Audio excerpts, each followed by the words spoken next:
오라버니들 안녕하세요. 여러분은 혈기왕성했던 자신의 몽둥이가 어느 날 갑자기 말을 듣지 않아 당황해보신 적은 없으신가요? 연인과 혹은 아내와 뜨거운 사랑을 오래 지속하고 싶지만 나이 탓인지 몸이 따라주지 않아 몽둥이가 풀이 죽어 커지지 않는 것이죠. 이럴 때 한껏 달아올랐던 분위기가 갑자기 싸해지며 민망해지는 경험을 다들 한 번쯤은 해본 적이 있으실 텐데요. 그럴 때 사실은 여자도 조금 실망할 때가 있답니다. 간혹 이럴 때 여자들이 남자들에게 상처를 주지 않으려고 자신이 오르가슴을 느끼는 척하는 경우가 있습니다. 이것을 위장된 오르가슴이라고 하는데 그것이 반복되면 남녀 모두의 만족도는 점점 떨어질 수밖에 없습니다. 이런 불만족이 계속 쌓이다 보면 바람으로 이어지기도 합니다. 그렇다면 더 이상 뜨거운 사랑을 즐길 수 없고 내 여자를 만족시켜주지 못할까요? 전혀 그렇지 않습니다. 넣지 않고도 만족감을 느끼고 홍콩을 가는 여성들이 생각보다 많습니다. 직접적인 행위를 통해서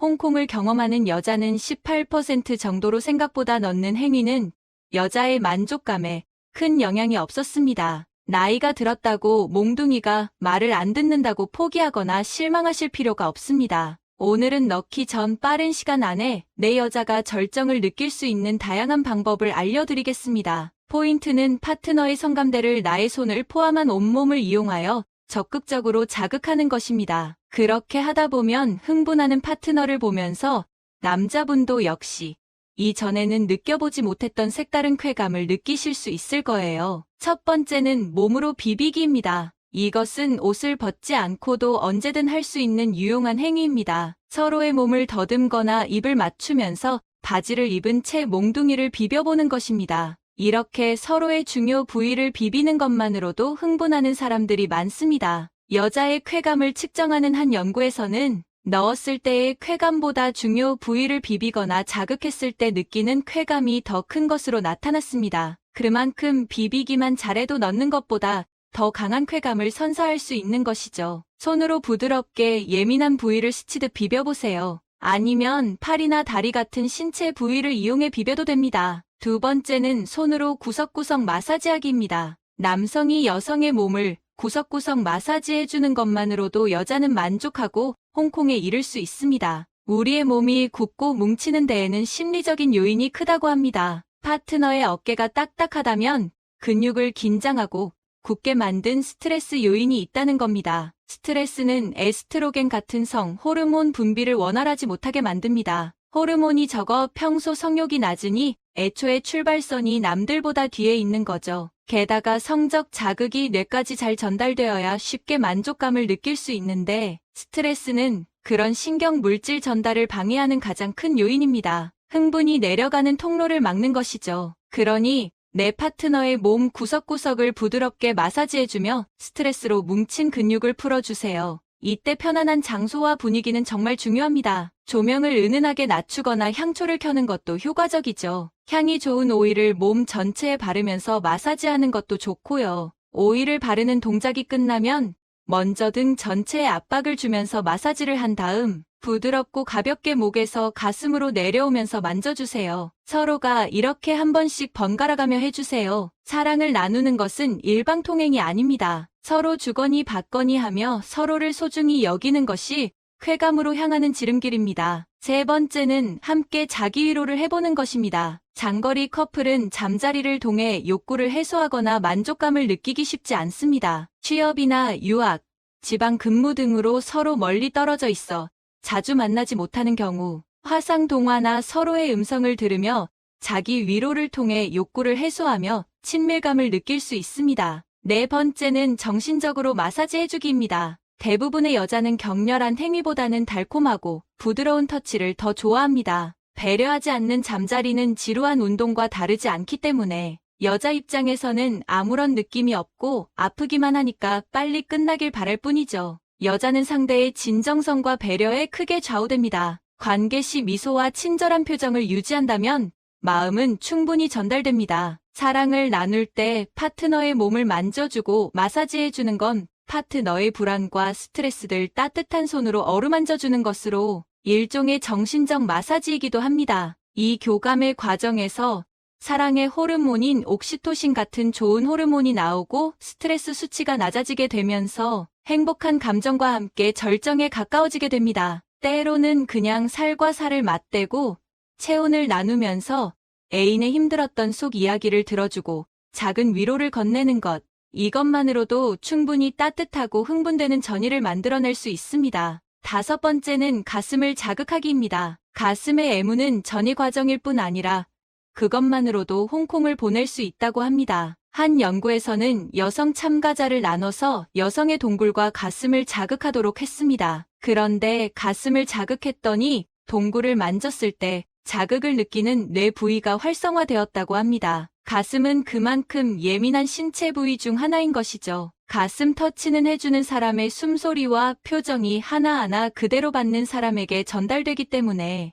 파트너에게 집중하고 파트너가 느낄 수 있도록 정성을 다해서 터치해주세요. 6번째는 발가락을 애무하는 것입니다. 발가락도 훌륭한 성감대라는 말을 들어보셨나요? 발가락은 신체의 끝 부분에 위치해 있기 때문에 신경말단이 있는 곳입니다. 그리고 평소에 터치가 적은 부위이기 때문에 발을 살짝만 만지거나 긁어도 간지러움을 느끼기 쉽죠. 상대방을 간지럽히는 것이 아니라 부드럽게 입을 맞추거나 적당한 압력으로 마사지하듯이 주물러 보세요. 야한 영화에서도 발가락에 입을 맞추며 공들이는 장면은 자주 나옵니다. 물론 이때는 여성분도 평소 발의 위생관리를 잘 해주셔야 한다는 점은 잊지 마시고요. 7번째는 입으로 구석구석 자극하기입니다. 서로의 입술과 입술이 닿는 입맞춤을 해도 되고 여자의 목이나 귀 같은 예민한 부위에 가벼운 입맞춤으로 시작합니다. 목과 귀는 옷을 벗지 않은 상태에서도 시작할 수 있는 예민한 부위이기 때문에 처음에 시작할 때 이 부분을 자극하면서 흥분도를 끌어올리는 것이 좋습니다. 그렇게 시작해서 점점 아래로 옮겨가는 것이죠. 즉 옆구리나 등 쪽도 부드럽게 입을 맞춰주며 천천히 위에서 아래로 내려가는 방식이 좋습니다. 만약 그 과정에서 여성의 입에서 교성이 터져 나오거나 몸이 움찔움찔한다면 여자도 흥분도가 올라오는 상태이며 더 예민한 곳으로 내려가도 된다는 신호이니 이때 천천히 다음 단계로 부드럽게 입맞춤하며 내려갑니다. 여자의 아래쪽까지 충분히 내려왔다면 허벅지부터 안쪽으로 슬며시 들어갑니다. 여자의 동굴에 도착하셨다면 주의를 충분히 적셔주신 뒤 여자의 동굴 입구에 있는 콩알을 요플레 뚜껑 할듯이 가볍게 위아래로 쏙쏙 자극시켜줍니다. 여자의 성감 세포가 많이 모여있고 예민한 부위이기 때문에 강하고 격렬하게 하는 것보단 부드럽게 하는 것이 좋습니다. 여자의 샘에서 물이 콸콸 나오며 어서 들어오세요 하고 준비가 될 수도 있습니다. 8번째는 손으로 자극하기입니다. 손가락을 활용해서 사랑을 나누는 방법은 수십 가지가 있습니다. 위에서 말한 귀에 가볍게 입맞춤하면서 동시에 손으로 등을 쓰다듬으며 그녀의 감각을 예민하게 만들 수도 있고 뒤에서 뒷목에 입맞춤하면서 손으로 그녀의 복숭아 같은 엉덩이나 몽글몽글하고 보드라운 가슴을 터치할 수도 있죠. 그렇게 터치를 통해 그녀의 흥분도를 끌어올릴 수 있으며 마지막 결정적으로 손가락 2개를 사용하여 그녀를 홍콩으로 보낼 수도 있습니다. 여자의 동굴 입구 3cm 지점에 예민한 세포들이 모두 모여 있어서 손가락의 길이가 3cm 이상만 된다면 누구나 손가락으로 자신의 파트너를 만족시키고 능력 있는 남자로 인정받을 수 있습니다. 이때 청결한 손 관리와 손톱 관리는 필수이며 상처나지 않게 부드럽게 벽을 살살 긁으며 자극해주세요. 오늘은 넣지 않고도 내 여자를 홍콩 보내서 최고의 남자로 인정받는 방법에 대해 알아봤습니다. 나이가 들어서 몸이 따라주지 않는다고 너무 걱정하거나 포기하지 마세요. 포기하기엔 사랑을 즐기고 나누는 방법이 너무 다양하고 많습니다. 이제 오늘의 다음 콘텐츠로 넘어가겠습니다. 오늘은 무조건 바람을 피우는 음란한 여자들의 특징 3가지에 대해서 말씀드려 보도록 하겠습니다. 만나는 상대가 오래되다 보면 권태기에 빠지곤 하죠. 뻔하고 반복되는 일상에서 일탈을 생각하기도 합니다. 이때 부부나 연인 사이의 신뢰를 깨뜨리고 관계를 파국으로 치닫게 만드는 외도의 유혹에 빠지기도 하는데요. 어느 신문의 여론조사 결과 국내 기혼 남녀 100명 중 24명이 불륜을 해봤다고 답했습니다. 아마 솔직하게 말하지 않은 사람들까지 포함한다면 좀 더 높은 수치가 예상되는데요. 이처럼 불륜을 경험했고 또 하고 있는 사람들은 매우 많습니다. 누구나 바람기 없는 사람과 진정한 연애를 하고 싶어 할 텐데요.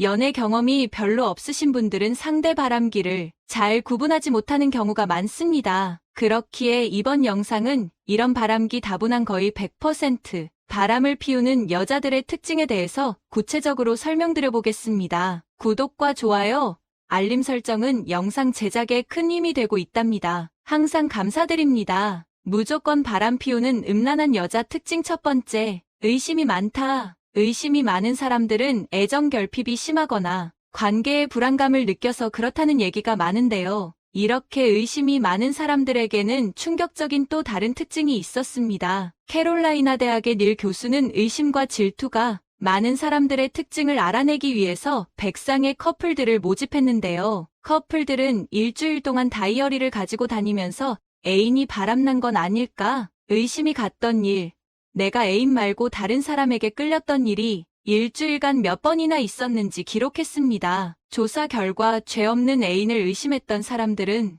애인 말고 다른 사람에게 끌렸던 일이 남들보다 훨씬 많았던 거예요. 다른 이성에게 한눈을 많이 파는 사람이 오히려 자기 애인을 더 의심하는 거죠. 닐 교수는 이런 이중적인 모습을 투영효과라는 이론으로 설명합니다. 심리학자 프로이트가 정립한 이 이론은 자신의 부끄러운 행동을 오히려 남에게 뒤집어 씌우는 모습을 뜻합니다. 애인 말고 다른 이성에게 끌린 사람은 죄책감을 느끼게 됩니다. 그럼 이 죄책감을 없애보려고 오히려 죄 없는 애인을 몰아붙이기 시작하죠. 혹시 너 바람 피우는 거 아니야? 라고 다그치고 몰아붙이면서 어떻게든 작은 꼬투리라도 잡고 나면 꼭 내 잘못 쌤쌤이 된 것 같은 기분을 느낄 수 있기 때문입니다. 그러니까 이렇게 정말 죄 없는 나를 계속 의심하고 별것도 아닌 일에 심하게 질투하는 애인이 있다면 다른 사람에게 한눈을 팔고 있는 건 아닌지 조심해 볼 필요가 있는 것이죠. 두 번째, 혼자 해외여행을 자주 간다. 해외여행이랑 바람이랑 도대체 무슨 관련이 있느냐?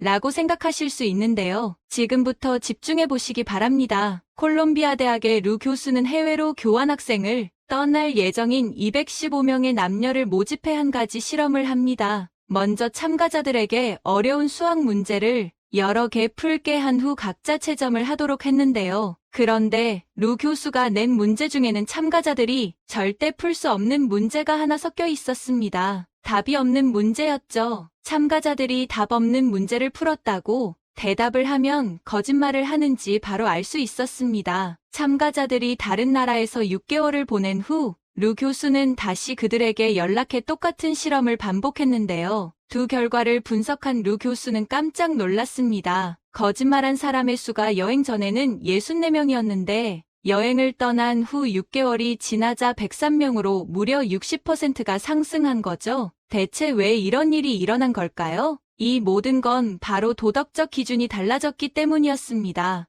뜬금없이 뭔 도덕성이냐? 라고 생각할 수 있는데요. 언어도 문화도 완전히 다른 나라에 머물게 되면 이 차이를 받아들이기 위해서 사람들의 사고가 유연해집니다. 그와 동시에 사람들의 도덕적인 기준도 같이 유연해지게 되죠. 우리나라에선 옳은 것이 다른 나라에선 잘못된 것일 수도 있고 혹은 반대일 수도 있으니까요. 확고했던 옳고 그름의 기준이 조금 흐려지게 되는 겁니다. 그러다 보니 거짓말하기 쉬워지고 바람 피울 가능성도 높아지는 겁니다. 도덕적 기준이 흔들리다 보니 죄책감도 덜 느끼게 되죠. 한번 생각해 보세요. 지구 반대편 시차도 다르고 당장 나를 알아보는 눈도 없습니다. 잔다고 거짓말하고 클럽을 가는 것도 친구들이랑 있다고 하고서 다른 사람을 만나는 것도 쉽겠죠. 그렇다고 해서 해외여행 간다는 애인을 의심하라는 이야기는 아닙니다. 모든 사람이 다 그런 건 아니니까요. 그래도 여전히 걱정이 된다면 좋은 방법이 있는데요. 바로 함께 여행을 가는 겁니다. 함께 여행을 가면 두 사람이 더 친해지는 것은 물론 더 뜨거운 관계가 될 수도 있겠죠. 세 번째, 쓴세 집착한다. 그녀들은 셀카도 자주 찍는데 쓴세 올리기 위함입니다. 타인의 관심에 목말라 있는 것이죠. 물론 그 타인 안에는 이성도 포함되어 있습니다. 나르시시즘이 강한 사람일수록 셀카를 자주 올리는데요. 특히 자기 얼굴 정면 사진이 많죠. 자신이 있거든요. 자신의 외모가 얼마나 매력적이라고 생각하세요?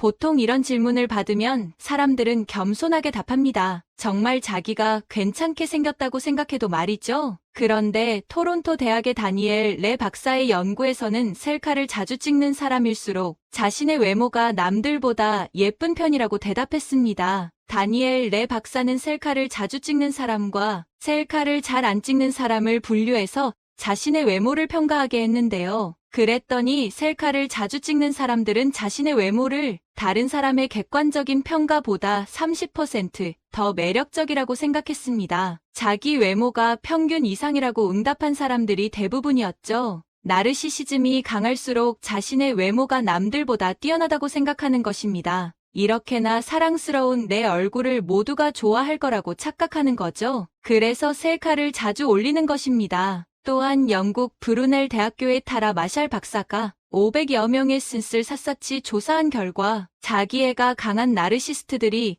유독 자신의 몸 사진을 엄청 올렸다고 합니다. 살 붙었다고 징징거리면서 레깅스 입은 전신샷을 올린다든지 근육이 커가는 모습을 마치 자기 자식이라도 되는 것처럼 애지중지 찍어서 올리는 것이죠. 그 중에는 샤워하다가 찍은 세미 누드를 버젓이 올리는 사람들도 있습니다. 이렇게 이성들의 관심을 먹고 살다가 괜찮다 싶은 이성이 있으면 서로 DM을 주고받고 실제로 만나서 바람을 피우는 것이죠. 또한 다른 사람의 계정을 염탐하다가 먼저 DM을 보내 바람을 피우기도 합니다. 지금까지 무조건 바람을 피우는 음란한 여자들의 특징 3가지에 대해서 알아봤는데요. 정리하자면 첫 번째, 의심이 많다. 두 번째, 해외여행을 자주 간다. 세 번째, 센스에 집착한다입니다. 물론 이걸 한다고 전부 바람을 피우는 것은 아니지만 이것과 마찬가지로 다른 이상한 낌새를 보인다면 바람을 피고 있을 확률이 상당히 높은 것이지요.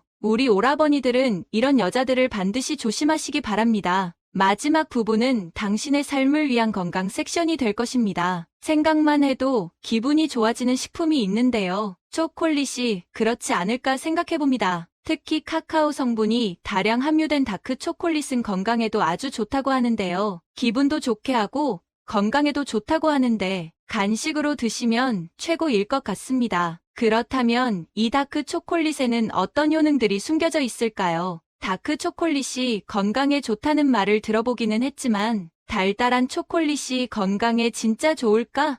라는 생각을 하시는 분들을 위해 오늘 영상을 준비했습니다. 오늘 영상에서는 당뇨병 및 암 예방에 좋은 다크 초콜릿의 믿지 못할 효능들과 고르는 방법, 그리고 건강을 해치지 않는 적정량과 같이 먹으면 당뇨병, 암 예방, 심장에 좋은 궁합식품들을 알아보겠습니다. 그럼 지금부터 시작합니다. 오늘 영상을 보시게 되면 매일 초콜릿을 먹는 변명거리가 여러 개 생길 수 있습니다. 다크 초콜릿의 원료인 카카오에는 적포도주나 녹차보다 더 많은 항산화제가 함유되어 있어서 이 카카오 함량이 높은 다크 초콜릿일수록 항산화 성분이 많아 건강에 더 도움이 됩니다. 그럼 다크 초콜릿의 대표적인 효능 4가지를 살펴보겠습니다. 첫 번째 효능은 암을 예방하는 식품으로 좋습니다. 암을 예방하는데 좋다는 연구들이 하나둘 늘어나고 있는데요. 지금까지 이루어진 연구들을 분석한 결과 항산화제가 풍부한 다크 초콜릿은 몸속 활성산소를 제거하고 정상세포가 손상되는 것을 막아 암세포로 돌연변이 하는 것을 억제해줍니다. 이 같은 효과는 산화방지 효능이 아주 뛰어나기 때문인데요. 다크 초콜릿의 카카오 성분은 항산화 성분이 많은 것으로 알려진 블루베리 및 기타 과일보다 더 높은 것으로 알려져 있습니다. 두 번째 다크 초콜릿 효과는 당뇨병 간식으로 좋습니다. 당뇨인이라면 카카오 함량이 높은 다크 초콜릿을 선택하는 것이 좋은데요. 카카오에 함유되어 있는 폴리페놀 항산화제가 인슐린 감수성을 향상시켜줘 혈당 관리에 도움이 됩니다. 관련 연구도 있는데요. 영국 캠브리지 대학교의 메타 분석 연구에 따르면 일주일에 다크 초콜릿을 12번 섭취하였더니 항산화 효과, 항고혈압, 항혈전, 항염증 효과와 함께 인슐린 감수성을 높여 혈당 조절에 도움이 되었습니다. 세 번째 효과는 심장 건강을 개선해줍니다. 다크 초콜릿에는 플라보놀 성분이 들어있는데요. 뇌 건강과 혈압을 감소시키는 효능이 있어 심장으로의 혈류를 개선해 심장 건강에 많은 도움을 줍니다. 그 외에도 혈소판 웅고를 막아 뇌졸중의 위험을 감소시키는 데 좋습니다. 관련 연구를 살펴보면 노년층을 대상으로 15년간 연구를 한 내용인데요. 카카오 섭취가 심장병으로 인한 사망 위험을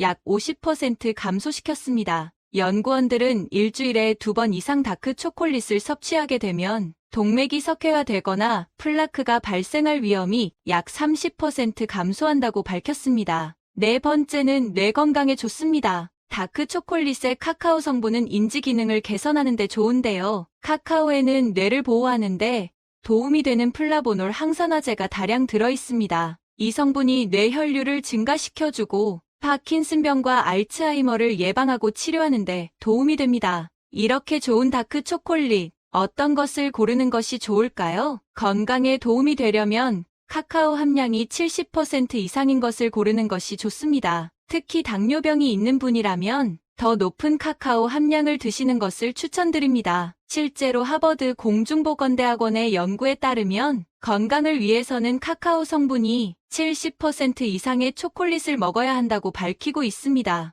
다크 초콜릿 하면 항산화제만 생각할 수 있는데요. 영양소도 상당합니다. 100개 양에는 섬유질이 11, 구리 하루 섭취량의 90%, 망간 95%, 철 65%, 마그네슘 57%, 그 외에도 칼륨, 아연, 인, 셀레늄 등 풍부한 영양소가 함유되어 있습니다. 다크 초콜릿이 건강에 도움을 준다고 해서 많이 먹게 되면 오히려 건강을 해칠 수도 있는데요. 다크 초콜릿도 본질은 초콜릿이기 때문에 칼로리와 포화 지방이 높을 수 있어 다량으로 드시면 좋지 않습니다. 그럼 건강을 해치지 않고 드시려면 얼마나 먹는 것이 좋을까요? 다크 초콜릿은 하루 28 이하로 드시는 것이 좋습니다. 특히 당뇨인이라면 이 양도 한 번에 모두 드시지 마시고 나눠 드시는 것이 좋습니다. 그리고 생각보다 많은 카페인이 함유되어 있는데요. 카카오 함량이 높으면 높을수록 카페인 함량이 더 높아집니다. 일부 제품에는 50mg에 가까운 카페인이 들어간 제품도 있기 때문에 카페인에 민감한 분이라면 드시지 않는 것이 좋습니다. 아이들이 가장 좋아하는 식품 중 하나가 초콜릿인데요. 부모님들이 아이들 건강을 위해 일반 초콜릿보다 다크 초콜릿을 먹이는 경우가 있습니다. 하지만 좋은 방법이 아닙니다. 오히려 아이들 건강을 해칠 수 있는데요. 아이들의 카페인 일일 최대 섭취 권고량은 나이에 따라 다르지만 평균 60mg 정도입니다. 카페인이 초콜릿뿐만 아니라 아이들이 좋아하는 여러 간식들에 들어있는 것을 고려한다면 하루 권고량을 쉽게 초과할 수 있습니다. 다크 초콜릿 단독으로 드셔도 좋지만 같이 먹으면 건강 효과를 높일 수 있는 식품이 있는데요. 첫 번째는 과일들과 궁합이 좋습니다. 쓴맛으로 유명한 다크 초콜릿은 딸기, 바나나, 감귤류와 같이 드시면 맛도 좋아지고 건강에 도움이 됩니다. 당뇨인이라면 당이 높지 않은 딸기와 같은 베리류 과일과 같이 드시면 좋은 간식이 됩니다. 두 번째는 견과류와 궁합이 좋습니다. 다크 초콜릿과 견과류의 궁합은 맛도 높이고 식감도 좋게 해줍니다. 구운 헤이즐넛, 아몬드, 호두와 다크 초콜릿을 같이 드시면 바삭함을 더하고 고소한 맛을 높여줄 뿐만 아니라 건강 효과를 상승시켜줍니다. 다크 초콜릿에는 혈류 개선과 동맥의 염증을 줄이는데 도움이 되는 플라보노이드가 포함되어 있고 아몬드와 같은 견과류에는 나쁜 LDL, 콜레스테롤 수치를 낮추기 때문에 둘을 같이 먹는 것은 심장 건강에 좋은 궁합이 됩니다. 세 번째는 실론계피입니다. 초콜릿과 실론계피는 수세기 동안 같이 사용되어 왔습니다. 다크 초콜릿과 실론계피를 함께 먹으면 기분과 신진대사를 촉진하는 데 도움이 됩니다. 물론 함께 먹으면 맛도 아주 좋습니다. 특히 당뇨인이라면 이 조합도 아주 좋은데요. 실론계피에는 혈당을 떨어뜨리는 효과가 있어 다크 초콜릿에 어느 정도 함유되어 있는 당에 의한 혈당 상승을 억제할 수 있습니다. 네 번째는 커피와 같이 먹으면 좋습니다. 둘은 서로 맛을 상승시켜주고 둘 모두 항산화제가 풍부한 식품이어서 활성산소 제거와 세포 손상을 억제하는 효과가 뛰어납니다. 다만